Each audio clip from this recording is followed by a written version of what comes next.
well, I wouldn't say the US is threatening some of our allies, including Canada, with high tariffs. Donald Trump is doing it. This is the way he governs. Like he negotiates publicly and he starts off with, crazy threats to rein various allies in his mind. And look, sometimes it works. So we'll see what happens. All right, folks, today is a special one. Anna Kasparian is absolutely losing it over Republican men calling Donald Trump daddy. Yeah, you heard that right. Grown men on live TV casually dropping the daddy line like they're waiting for Trump to toss them the car keys. This is a real thing happening in 2024, and honestly, it says a lot about where we are as a country. So as always, let's dive into this train wreck together, piece by piece. This is an AI generated image, but this is kind of tweaking the situation with Trudeau. But he did look like a little child sitting next to President Trump at Mar-a-Lago. I couldn't help but think it's another son. Well, Daddy's home, and he's coming back to the White House. What grown man gets on national TV and calls another dude daddy? Like, imagine being the guy's actual dad. You spend years coaching Little League, teaching him how to tie a tie, and then he grows up, looks straight into the camera, and says, "Daddy's home" about another man. Are you kidding me? And let's be real, if your dad is watching this, he'd probably be thinking, where did I go wrong? I honestly can't decide if this is more hilarious or horrifying. Don't do that.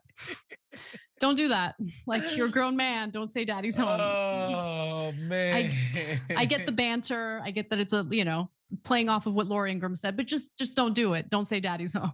That is just wild to go on TV. Like, dude, like, I'm sure that guy has kids. Like, your kids are gonna watch this, bro, and you're calling a dude who isn't related to you in any way, shape, or form your dad.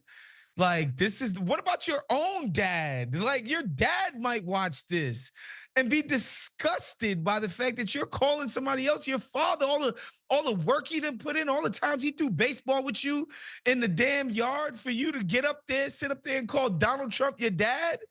That's ridiculous. I'd be pissed if I was that guy's father. There's a real crisis in America, a real masculinity crisis in America. And I don't know. I think Okay, this is where things actually get interesting because Anna is onto something here, but she is completely missing the bigger picture. Yes, there is a masculinity crisis in America, but it didn't start with guys calling Trump daddy. It started when the left began dismantling traditional masculinity. They've spent years telling men that being strong, assertive, and competitive is toxic. So now we've got dudes who don't know how to be a man anymore. And instead, they latch onto figures like Trump because he embodies the strength and confidence they've been told to suppress. It's not about Trump, it's about the void left when society tried to erase masculinity. But I'd love to hear your guys' thoughts down in the comments below. we need to address it. People are saying men these days not masculine enough, calling other grown men daddy. Is it okay? I don't think so. Let's watch go ahead. No, just the degree to which these guys want to just fondle the Trump tea bags is crazy. Oh my God. I didn't see you going in that direction. Okay. Let's watch the full clip in context. Maybe we'll feel better about it. Who knows? Maybe they can go back to a different flag. Now this is an AI generated image, but this is kind of tweaking the situation with Trudeau. But he did look like a little child sitting next to President Trump at Mar-a-Lago. I couldn't help but think it's another son. Well, Daddy's home, and he's coming back to the White House, and he's going to make sure Canada and Mexico do everything they can to stop the deadly fentanyl that's flowing in our country. We're getting into that next segment. Yeah, another. He's serious. He means business, and they take him seriously. So good to have you both on. You're a grown ass man wearing a suit. Like it's amazing. It really is.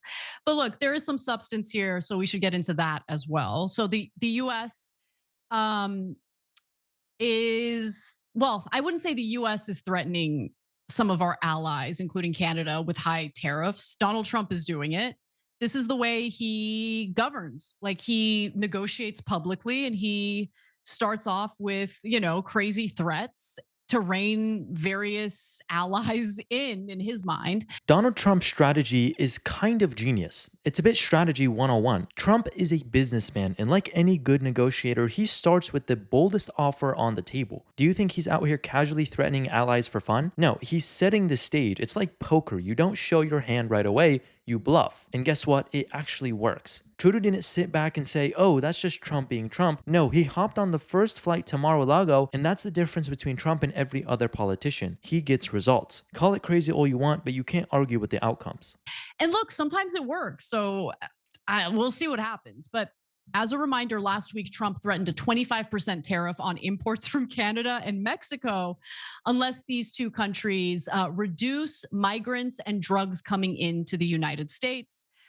So that's the reason why Justin Trudeau visited Trump at Mar-a-Lago to talk about this. And so the US, by the way, let's just stop because I don't know if I want to give Trump, no, I'm going to give Trump credit. To Trump's credit, think about it. He publicly announces this threat of a 25% tariff, and the leader of Canada comes running over to Mar-a-Lago to meet with him. Let's talk about this for a second. Imagine you're Justin Trudeau sitting in your office scrolling through Twitter and boom, you see Trump threatening a 25% tariff on Canadian imports. What do? Do you sit back and hope for the best? Or do you book the next flight to Florida because you know Trump isn't bluffing? That's the difference between leadership that works and leadership that panders. Biden would have sent a strongly worded email, but Trump sends a tweet and suddenly Canada's on high alert. Love him or hate him, the guy knows how to get people to take him seriously. I mean, Waz, am I wrong to give him credit? Like, it's different from how other politicians have functioned, but this is how he functioned, and it appears to work. It's his thing.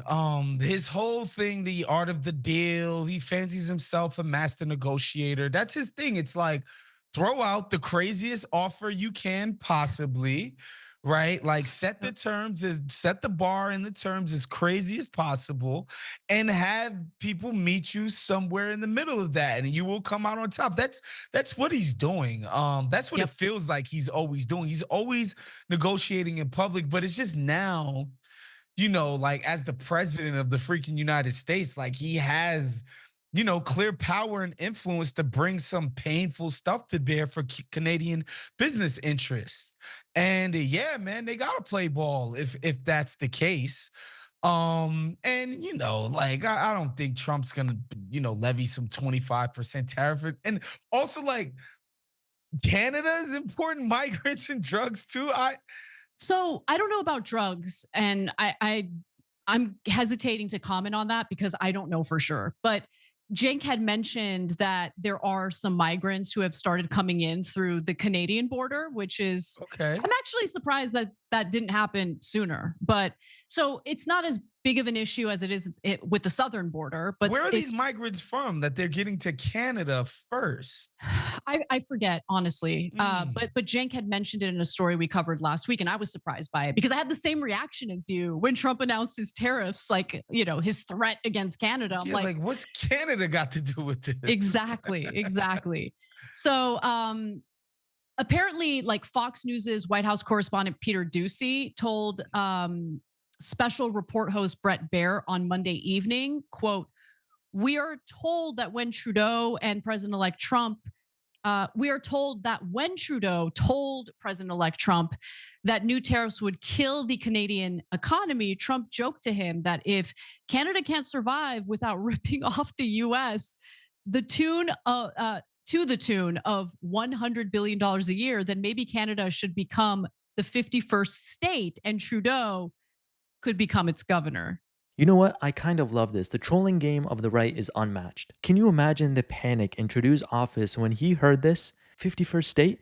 That's hilarious. But there's also a nugget of truth here. If Canada's economy is that dependent on unfair trade practices with the US, then maybe they need to reassess their entire strategy. And if Trudeau doesn't like it, well, maybe he should stop whining and start negotiating. At the end of the day, Trump's not here to coddle anymore. He's here to make deals that benefit the US. And this is sort of what that looks like. I'm amused by that. I shouldn't be, I guess, but I am. I'm amused by that. It's hilarious. That's pretty funny. So what did we learn today, folks? Calling Trump daddy is cringe to the max, but it's also a symptom of a deeper issue. Trump's leadership style isn't for everyone, but you can't deny that it gets results. Whether it's tariffs or masculinity crisis, he's shaking things up and forcing people to pay attention. So I'd love to hear your guys' thoughts down in the comments below if you agree or disagree with a lot of the points made here. And also let me know, is calling Trump daddy on live TV something you would do? Also be sure to give us a like and subscribe, really helps out the channel, and we'll see you guys in the next one.